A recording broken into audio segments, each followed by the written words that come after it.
Hi, we're here at the 400 East in East Harwich for our next episode, episode 3 of Small Town with Big Tastes. Come on in with me and let's meet with Chef Billy and manager Hristov.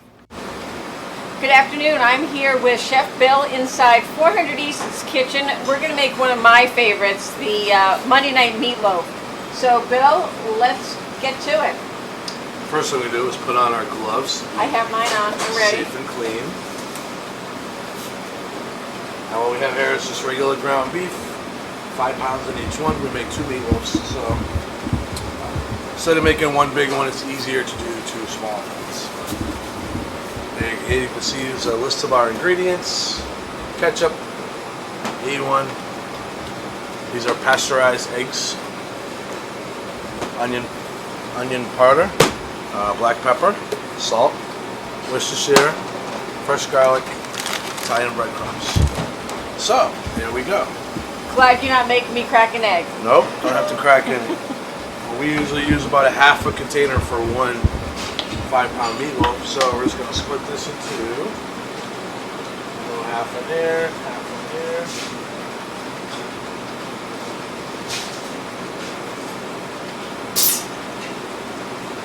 Alright, now we're going to add our garlic. It's probably about 1 ounce in each one of fresh garlic. So, now we have our fresh garlic. We go to our Worcestershire. We just call it the 2 shake trick. So 2 shake is more like a 5 shaker. 1, 2, 3, 4, 5. 2 big shakes. A1 sauce. This is more of a precise 2 shaker. Okay, a little bit of this.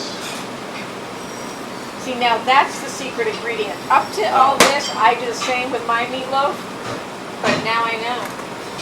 Most people make it at home yours. too a lot. Like, if this wasn't for YouTube, I wouldn't be so particular about the amount. Usually just eyeball here, a pinch of this, a taste of that.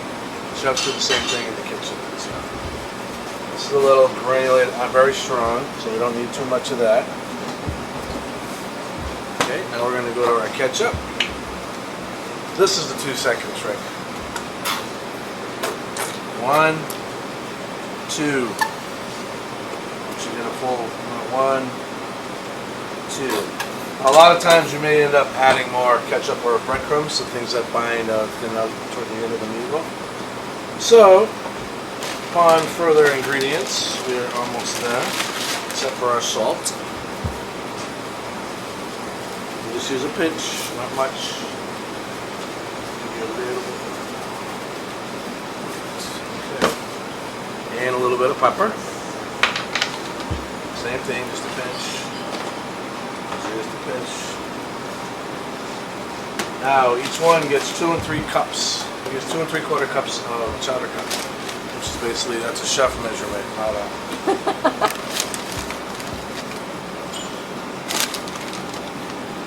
There's 1 and 2. Now we're going to mix our meatloaf. This is always my favorite part. I have to leave 1 for each. Oh yeah, I'm going to get right in. You ready? You tell me. There we go. I like to break it up with my hands first, get it all mashed down well.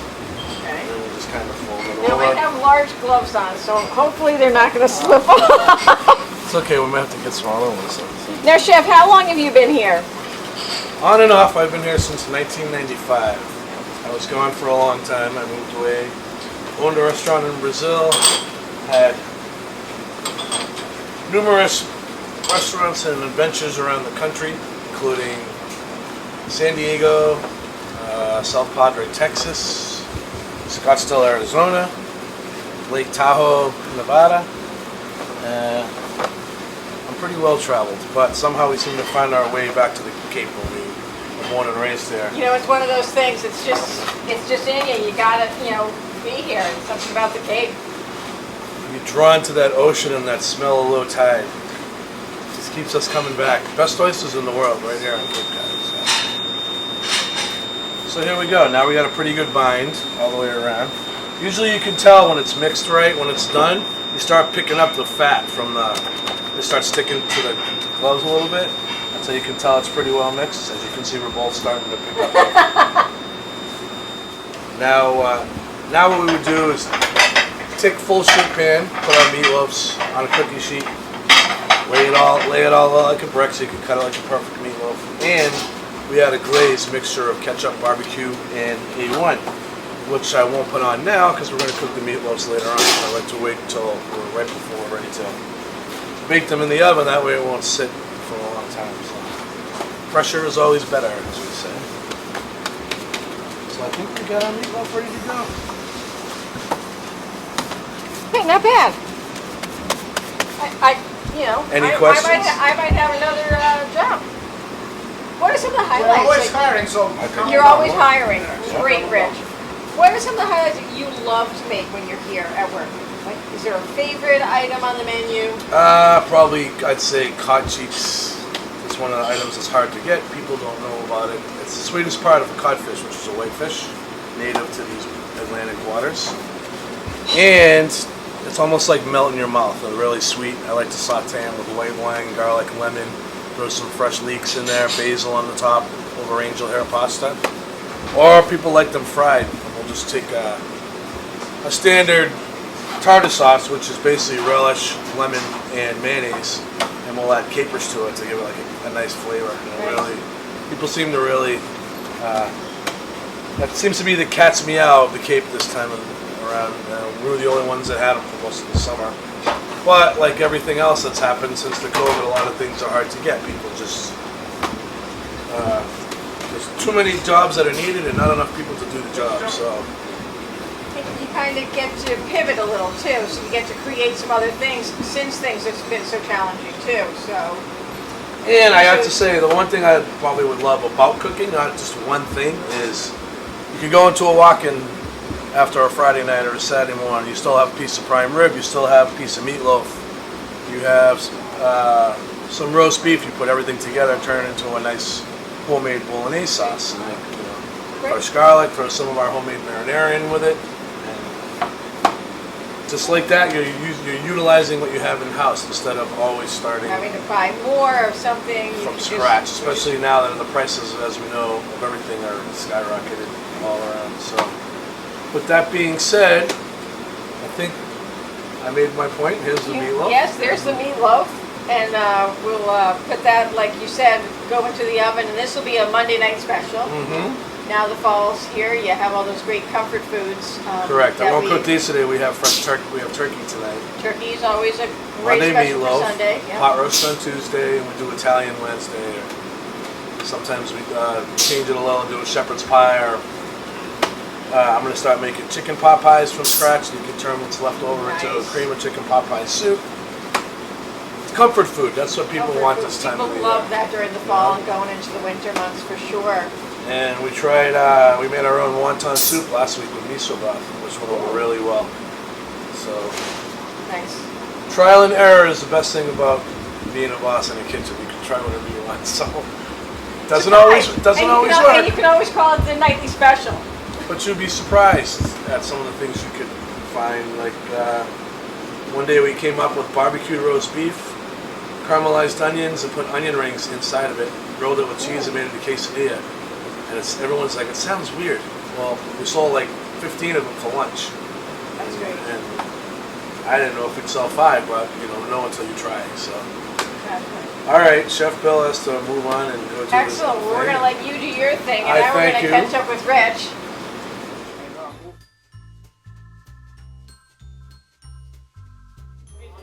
So we're here with Rich Hristov, the manager, and you are just the all-around guy here. I mean, you do everything here, from hiring to sometimes you're even in the kitchen.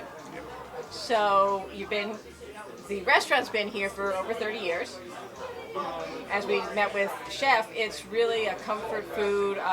The motto kind of is famous but not fancy. And it's, I don't know if we really call it Harwich's version of Cheers, but when you come in here, you know everybody. Everybody knows you guys. You've all been here for so long, and I think that's part of the success from the 400.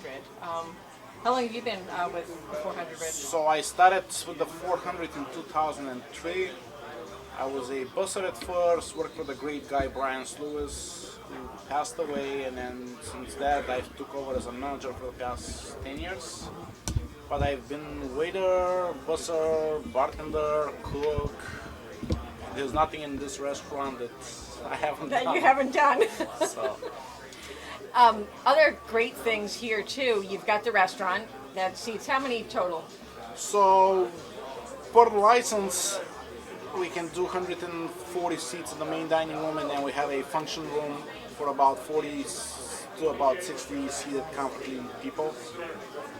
The bar area has high tops, something new thanks to COVID we came up with, and the bar itself seats about 16 seats. So, as you said, you've got a function room, so you can do anything from baby showers, rehearsal dinners. This past week, we did our annual golf tournament dinner here, which was fabulous, and great staff, service, food was wonderful. Social events, all We do kinds social events. We actually have a comedy night. We tried it last year in the fall, and it was great things for people to do because, as we know, the Cape hits Columbus Day, and then you have the couple of the big holidays of Thanksgiving and Christmas, but there's not much else to do. So we decided to partner with a couple of local comedians, and we do have a comedy night back on 29th. Right. Which is a Saturday. It starts at door opens at 7. The show starts at 8. It's really good. Has like good for local comedians. More on our Facebook page with more details. If it's successful, we can do it again. We are going to do it again the following month, and etc. And you've tried entertainment the last couple of years too with some local bands, which has been really well received. Correct. It was good. It was actually better when it was outdoor because the venue that we have, too. the acoustics are working. The good thing about us doing outdoor music, there was no neighbors to complain about the noise, so it actually worked out fine. But it's nice to see, something to do, especially year round, where you are one of our local restaurants that are open year round. So you have something to add to it too. So when people are looking for something to do, they know to come out here to East Harwich to the 400 East and have a great night with dinner, drinks, and then stay for either a band or the comedy nights, which are good. And then we go into, like you said, the holidays, holiday parties. We definitely can book anybody's holiday party. We are starting to gather parties for the month of December. And we can do not only Christmas party, we can do awakes, we can do rehearsal dinners, we can do christenings, baby showers, and so forth, so on. I think that's 400 in a nutshell, Pretty so to much. speak. But it's great. It's another one of our wonderful. We have over 30 restaurants in Harwich. Not many people are aware of that, but you're our premier year-round up in East Harwich restaurant, and it's great to have you all here and to be year-round. Yes, and you said 30 restaurants, the 7 villages of Harwich, so that's average about 5 restaurants per village. Fortunately enough, there's only one in East Harwich, and that's us. Which is great, and we're so happy to have you a part of it. And on a personal note, Rich, you've been the president of the chamber for now 2.5 years, or And 2.5 terms. And counting. And so grateful for all of your hard work getting us through COVID and getting creative with me, and always looking at me without thinking I have 5 heads. Just say, hey, let's try something different, and really help our members succeed as well. So thank you for that. And make sure you come out to East Harwich and visit 400 East.